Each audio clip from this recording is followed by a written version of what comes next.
Hi friends, കണ്ടില്ല ഞങ്ങളെ ഒരു രണ്ട് ലവ് ബേഡ്സ് ഉണ്ടായിരുന്നു. അതിൽ ഒരു ലവ് ബേഡിനെ ഇന്ന് പൂച്ച കടിച്ചു കൊണ്ടുപോയി. കുട്ടികളൊക്കെ ഭയങ്കര വിഷമത്തിലാണ്. അത് കാരണം കണ്ടില്ല, സാഡാണ്.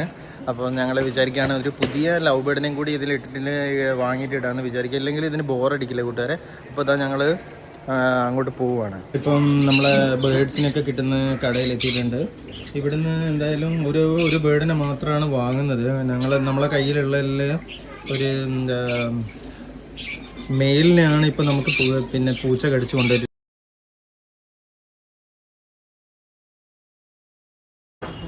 നമ്മളെ പുതിയ ബേഡ് ഇതാണ്.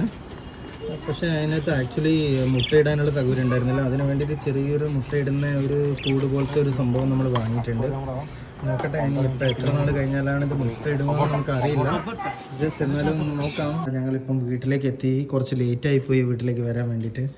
അവിടുന്ന് ബേഡ്സിനെ വാങ്ങി പിന്നെ ഒരു സുഹൃത്തിൻ്റെ വീട്ടിൽ പോയി. ഇപ്പോൾ ജസ്റ്റ് വീട്ടിലെത്തിയേ ഉള്ളൂ. അപ്പോൾ നമ്മൾ പഴയതുപോലെ തന്നെ ഇപ്പം 2 ബേഡ്സായി.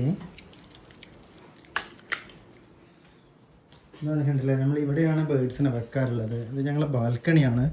ഈ ബാൽക്കണിയിലാണ് ബേഡ്സിനെ വെക്കാറുണ്ടായിരുന്നത്. പക്ഷേ ഇവിടെ ഭയങ്കര ഒരു തൂവലും കാര്യങ്ങളും ആയതുകൊണ്ട് ജസ്റ്റ് ഒന്ന് പുറത്തേക്ക് എടുത്ത് വെച്ചതായിരുന്നു. അപ്പോൾ അവിടെ നിന്നാണ് പൂച്ച എടുത്തുകൊണ്ട് പോയത്.